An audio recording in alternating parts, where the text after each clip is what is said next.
જય શ્રી કૃષ્ણ. વિદ્યાર્થી મિત્રો, જે આપણો અત્યારે ટોપિક ચાલી રહ્યો છે એ ટોપિક છે આર્થિક વિકાસ માપવાના માપદંડો. તો આર્થિક વિકાસ માપવાના કુલ 4 માપદંડ છે, તો 4 નિર્દેશક છે. તો કયા 4 માપદંડ? તો એ 4 માપદંડ કયા? તો પહેલું રાષ્ટ્રીય આવક વૃદ્ધિ દર, બીજું માથાદીઠ આવક વૃદ્ધિ દર, ત્રીજું PQLI અને ચોથું HDI. તો એમાં આપણે વાત કરી, સૌથી પહેલાં વાત કરી રાષ્ટ્રીય આવક વૃદ્ધિ દરની વાત કરી. અને એમાં કમ્પ્લીટલી આપણે વાત કરી. રાષ્ટ્રીય વૃદ્ધિ દરની વાત કર્યા પછી આપણે છેલ્લે એવા નિર્ણય પર આવ્યા કે રાષ્ટ્રીય આવક વૃદ્ધિ દર પણ આર્થિક વિકાસ માપવાનો સાચો માપદંડ નથી. તો શરૂઆત કરી કે ભાઈ આર્થિક વિકાસ માપવાનો સાચો માપદંડ કયો? તો એ વાત કરી ગયા કે વિકાસ માપવાનો સાચો માપદંડ માથાદીઠ આવક છે. ચલો એની પણ વાત કરી. માથાદીઠ આવક વિશે વાત કરી, પછી થોડું આગળ ગયા અને છેલ્લે એ વાત પર આવ્યા કે આ જે બીજો માપદંડ છે, તો માથાદીઠ આવકનો જે માપદંડ છે એ માપદંડ પણ વિશ્વસનીય તો નથી જ. માથાદીઠ આવક જે છે તો એ આવકનો માપદંડ પણ વિશ્વસનીય તો નથી જ. એટલે એવું કહેવાય કે આર્થિક વિકાસ માપવાનો સાચો માપદંડ માથાદીઠ આવક પણ નથી. તો આજની વાર આપણે સ્ટાર્ટ કરીએ છીએ. એમાં થોડોક મેં ફેરફાર કર્યો છે. તો આપણે ભણવાની મેથડમાં થોડોક ફેરફાર કર્યો છે કે જે કે આપણે ટોપિક જે ભણવાનો હોય એની હું સ્લાઇડ બનાવું છું અને એ સ્લાઇડ અહીંયા હું મૂકી રહ્યો છું અને એમાંથી આપણે સીધી વાત કરીશું. તો ખાલી આપણું મોઢે બોલ્યા કરું એના બદલે તમે આ સ્લાઇડમાં અંદર જોતા જાઓ અને એના આધારે આપણે એક એક લીટી હું તમને સમજાવતો જાઉં તો એ વધારે તમને અનુકૂળ રહેશે. તો બધા આજનો પ્રશ્ન છે કે માથાદીઠ આવક પણ આર્થિક વિકાસ માપવાનો સાચો માપદંડ નથી, સમજાવો. બધા તમને વિકલ્પ પૂછાય, એક નાનો 2 માર્કમાં પૂછાય કે માથાદીઠ આવક પણ વિકાસ માપવાનો સાચો માપદંડ નથી. એનો મતલબ આ પ્રશ્નનો મતલબ એ થાય કે માથાદીઠ આવકની મર્યાદાઓ જણાવો. શું જણાવો? મર્યાદાઓ. માથાદીઠ આવક તો ઘણી બધી મર્યાદાઓ એની છે, પણ અહીંયા આપણે 12થમાં ભણવાની છે માત્ર 3 મર્યાદાઓ. તો 2 માર્કમાં તમને પૂછાય છે કે વિકાસ માપવાનો સાચો માપદંડ માથાદીઠ આવક પણ નથી, કેમ? અથવા બીજો એનો એ થાય, બીજાનો અર્થ થાય કે માથાદીઠ આવકની મર્યાદાઓ ટૂંકમાં સમજાવો. ચલો મેં લખ્યું છે સ્લાઇડ પર, ધ્યાન રાખજો. 3 મુદ્દા છે એના કે કેમ માથાદીઠ આવક એ પણ વિશ્વસનીય માપદંડ નથી. 3 કારણ, 3 મર્યાદાઓ. ચલો પહેલી મર્યાદા નંબર 1. તો પહેલું છે કે માત્ર અપેક્ષાઓ. બીજી મર્યાદા ગણતરીની મુશ્કેલી અને ત્રીજી મર્યાદા માથાદીઠ આવક એ માત્ર એવરેજ, માત્ર સરેરાશ દર્શાવે છે. તો આ જે 3 મર્યાદાઓ થઈ એ 3 મર્યાદાઓની આપણે ચર્ચા કરવાની છે અને છેલ્લે આપણે સાબિત કરવાનું છે કે ઉપરની ચર્ચાના આધારે કહી શકાય કે આ જે બીજો માપદંડ છે એ પણ વિશ્વસનીય માપદંડ તો નથી જ. ચાલો આપણે સ્ટાર્ટ કરીએ છીએ. તો 3 મર્યાદાઓ. પહેલી મર્યાદા અંદર સ્લાઇડ પર મારું કર્સર ફરે, તમે ધ્યાન રાખતા રહેજો. પ્રશ્ન છે માથાદીઠ આવકની મર્યાદાઓ, અથવા જ તમને વિકલ્પમાં પૂછાય કે માથાદીઠ આવક પણ એ આર્થિક વિકાસ માપવાનો સાચો માપદંડ તો નથી. કઈ રીતે? કેમ? પહેલું, માત્ર અપેક્ષાઓ, માત્ર અંદાજ, માત્ર અપેક્ષાઓ. જો એમાં શું છે, તો આ પહેલું જ વાક્ય મેં લખ્યું છે કે ભારતમાં વસ્તી ગણતરી દર 10 વર્ષે થાય છે. બધા ધ્યાન રાખજો. તમને B1માં પૂછાય કે ભારતમાં વસ્તી ગણતરી દર કેટલા વર્ષે થાય? તો ભારતમાં વસ્તી ગણતરી દર 10 વર્ષે થાય છે. હમણાં વસ્તી ગણતરી માર્ચ 2001માં થઈ, પછી 11માં થઈ, હવે થશે 21માં, પછી 31માં, 41માં. તો ભારતના બંધારણમાં એવું નક્કી થયેલું છે કે વસ્તી ગણતરી દર 10 વર્ષે કરવી.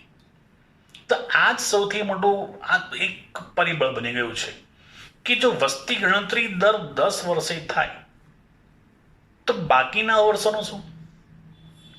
ચલો 11માં વસ્તી ગણતરી થઈ, હવે ક્યારે થશે? હવે 21માં થવાની છે.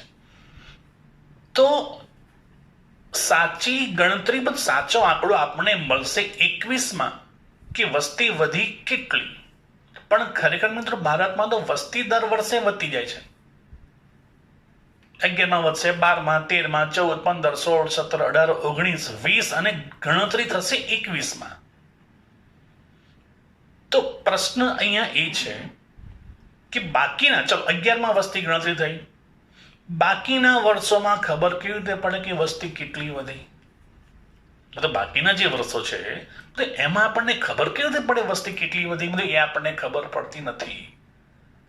તો અર્થશાસ્ત્રીઓ શું કરે છે? તો માત્ર અંદાજ મૂકે છે, માત્ર અપેક્ષાઓ રાખે છે કે આ વર્ષમાં આટલી વસ્તી હતી, આ વર્ષમાં આટલી વસ્તી વધી. તો એ માત્ર અપેક્ષા, માત્ર અંદાજ મૂકે છે.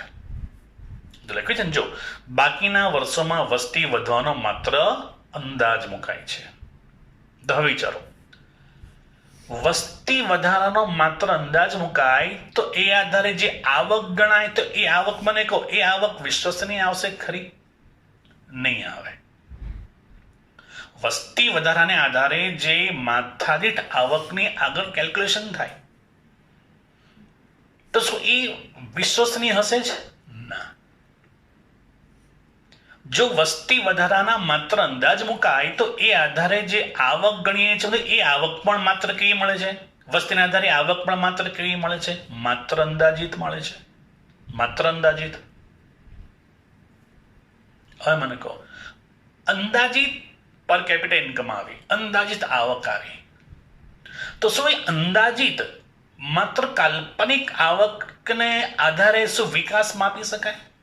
કોણ? વસ્તીનો માત્ર અંદાજ, એને આધારે આવક ગણી, પર કેપિટા ઇન્કમ ગણી, એ પણ અંદાજિત. તો પછી એના આધારે આપણે જે વિકાસ માપીશું કે દેશના લોકોની આવક આટલી વધી, માત્ર માટે વિકાસ આટલો વધ્યો. હવે જો માથાદીઠ આવક જ જો અંદાજિત હોય તો એને આધારે જે આપણે ગણતરી કરીએ, એના આધારે વિકાસનું જે આપણે મૂકીએ, તો એ વિકાસ શું એ પરફેક્ટ વિકાસનો આંકડો હશે? તો નહીં હોય, નહીં હોય. માટે આપણને સાચી માથાદીઠ આવક જો મળી જાય, આપણને જો પરફેક્ટ આવક મળે તો બરાબર છે. પણ વસ્તી વધારાના માત્ર અંદાજ મુકાય છે અને એ અંદાજને આધારે પર કેપિટા ઇન્કમ માપવામાં આવે છે. માટે જે આપણને આવક મળે છે એ આવક સાચી માથાદીઠ આવક હોતી નથી. માત્ર અંદાજને આધારે જે ગણતરી કરીએ પર કેપિટા ઇન્કમ માટે આવકની, તો એ આવક સાચી માથાદીઠ આવક હોતી નથી, મળતી નથી. તો પહેલી મર્યાદા કે ભારતમાં વસ્તી ગણતરી માત્ર દર વર્ષે થાય છે. બાકીના વર્ષોમાં વસ્તી વધવાનો માત્ર અંદાજ મુકાય છે અને એ અંદાજને આધારે પર કેપિટા ઇન્કમ ગણવામાં આવે છે. તો એ પર કેપિટા ઇન્કમ જે છે એ સાચી આવક હોતી નથી. તો એના આધારે વિકાસ જે આપણે ગણીશું એ પણ સાચો વિકાસ નહીં હોય. માટે કહી શકાય કે માથાદીઠ આવક પણ વિકાસ માપવાનો સાચો માપદંડ નથી. પહેલી મર્યાદા અપેક્ષાઓ. નંબર 2, ગણતરીની મુશ્કેલી. નંબર 2, તો બીજી મર્યાદા છે આવકની કે આવક ગણવી કઈ રીતે? માથાદીઠ જે આવકો છે એ આવકની ગણતરી કરવી કઈ રીતે? જો નંબર 2, ગણતરીની મુશ્કેલી કે ભારતના લોકોની જે પર કેપિટા ઇન્કમ છે એ ચાલુ ભાવે ગણવી કે સ્થિર ભાવે? ચાલુ ભાવ, સ્થિર ભાવ કોને કહેવાય? આખી અલગ બાબત છે. હમણાં આપણે માત્ર એટલું ધ્યાન રાખવાનું કે ભારતના લોકોની આવક જે છે એ આવક જે બહાર આવે છે એ આવક ચાલુ ભાવે ગણવાની, સ્થિર ભાવે ગણવાની? તો એની પણ ઘણી બધી મુશ્કેલીઓ છે. તો આ ગણતરીની મુશ્કેલીને કારણે પણ સાચી પર કેપિટા ઇન્કમ આપણને મળી શકતી નથી. તો નંબર 2, બીજી મર્યાદા કે ભારતના લોકોની આવક જે છે એની ગણતરીની પણ તકલીફ છે કે એ ગણતરી ચાલુ ભાવે ગણવી કે સ્થિર ભાવે ગણવી. તો એને કારણે પણ માથેડ આવક એ વિકાસ માપવાનો સાચો માપદંડ બની શકતો નથી. અને ત્રીજું બધું કે જે કંઈ આવક મળે છે, લોકોની પર કેપિટા ઇન્કમ જે મળે, તો એ પર કેપિટા ઇન્કમ માત્ર એવરેજ છે મિત્રો, માત્ર સરેરાશ છે, એવરેજ કાઢેલી છે. દરેકની એટલી આવક હશે એવું માની લેવાય નહીં, એવું માની લેવાય નહીં. તો એ પણ ત્રીજી મર્યાદા છે. ભારતના લોકોની જેટલી આવક છે શું એટલી આવક 130 કરોડની લોકોની આવક બધાની સરખી જ હશે? તો એવું ન માની લેવાય. કારણ કે અર્થશાસ્ત્રીઓ જે આવકનો આંકડો કાઢે છે તો એ આવક એવરેજ કાઢે છે. તો એવરેજ એનો સ્ટાર્ટિંગ એવરેજ હોય છે. તો નંબર 3 કે એ માત્ર સરેરાશ દર્શાવે છે. તો કઈ રીતે? જો પર કેપિટા ઇન્કમ એ માત્ર એવરેજ આવક છે, એટલી આવક બધા દેશના નાગરિકોની હશે એવું કહી શકાતું નથી. હમણાં વાત કરીને જે આવક છે, જે આવક આંકડો જે આપણે બહાર નીકળે છે, તો એ બધાની એટલી આવક હશે તો એવું આપણે કહી શકતા નથી. કારણ કે જે કંઈ આંકડો બહાર આવે છે તો એ માત્ર એવરેજ આવે છે, અંદાજિત એવરેજ સરેરાશ આવે છે. દરેકની આવક એટલી હોય પણ ખરી, ના પણ હોય. દાખલ કારણ કે ભારતમાં આવકની વહેંચણી અસમાન રીતે થયેલી છે. જો અગત્યનો મુદ્દો આવ્યો, અગત્યની વાત આવી. એક તો આવક દરેકની એવરેજ, પ્લસ મિત્ર બીજું કે ભારતમાં આવકની અસમાન વહેંચણી અંદર ભારતના લોકોની દરેકની આવક સરખી હોતી નથી. કોઈકની આવક વધારે હોય, કોઈકની આવક ઓછી હોય, કોઈકની આવક વધારે ઓછી હોય, કોઈકની આવક વધારે હોય, તો ધનિક વર્ગ, ગરીબ વર્ગ. ભારતમાં આવકની અસમાનતા જોવા મળે. આવકની અસમાનતા, સંપત્તિની અસમાનતા, મિલકતની અસમાનતાઓ, આ બધી અસમાનતાઓ છે. સૌથી મોટી અસમાનતામાં તો આવકની અસમાનતા છે. ભારતમાં બધા ગરીબ વર્ગ, મધ્યમ વર્ગ, ઉચ્ચ મધ્યમ વર્ગ આ જોવા મળે છે. તે કેમ જોવા મળે છે? આવકની અસમાનતાને કારણે. દરેકની આવકો સરખી હોતી નથી. તો ભારતમાં આવકની વહેંચણી એ અસમાન રીતે થયેલી હોય છે. તો આવી અસમાન વહેંચણી કઈ રીતે સાચો વિકાસ કરી શકે તો એ આપણે માપી શકીએ. અસમાન વહેંચણીથી વિકાસ આપણે માપવાનો પ્રયત્ન કરીએ તો એ વિકાસમાં સચ્ચાઈ કેટલી? હવે એક વિકલ્પ છે. જો ભારતના લોકોની આવક બધાની સરખી હોય, પ્લસ વહેંચણી સમાન થતી હોય, આવકની વહેંચણી સમાન રીતે થતી, બધાની આવક સરખી, દરેકની, કોઈની વધારે નહીં, કોઈની ઓછી નહીં, બધાની આવક સરખી હોય, હા, તો પછીને આધારે આર્થિક વિકાસની વાત આગળ થાય. પરંતુ જ્યારે આવક અસમાન છે, કોઈકની વધારે આવક, કોઈકની ઓછી આવક, તો એ આવકનો માપદંડ કઈ રીતે વિકાસને માપી શકે? અને એના કરતા આવી અસમાન આવકો, કોઈકની વધારે, કોઈકની ઓછી, આવી અસમાન આવકોથી આપણે આર્થિક વિકાસ માપીશું તો એ વિકાસ પણ કેટલા અંશે વિશ્વસનીય ગણાશે? આ મોટી વાત છે. તો અસમાનતા એ લખ્યું છે, જો આવકની વહેંચણી સમાન હોય તો ચોક્કસ વિકાસ થાય. પરંતુ ભારતમાં શક્ય નથી કે ભારતમાં બધાની આવકો સરખી થાય. 130 કરોડના લોકોની આવક બધાની સરખી જ હોય તે ભારતમાં શક્ય નથી. અને માટે ભારતમાં વિકાસ માપવાનો સાચો માપદંડ પર કેપિટા ઇન્કમ પણ નથી. આમ ઉપરની ચર્ચાના આધારે કહી શકાય કે પર કેપિટા ઇન્કમ એ પણ વિકાસ માપવાનો સાચો માપદંડ નથી. થોડુંક ફરી જજો, ખ્યાલ ના આવ્યો હોય તો ફરી જજો. તમે હવે સ્લાઇડ બનાવો છો એટલે લખાણ તમારી સામે આવી જાય, તમે લખાણ પણ વાંચવાનો પ્રયત્ન કરજો. તો બધો આવક, પર કેપિટા ઇન્કમ કેમ સાચો માપદંડ નથી? 3 મર્યાદાઓ, માત્ર અપેક્ષાઓ મૂકવામાં આવે છે એમાં, પ્લસ ગણતરીની મુશ્કેલી, પ્લસ ભારતની જે આવક ગણાય છે લોકોની આવક પર કેપિટા ઇન્કમ એ માત્ર એવરેજ છે.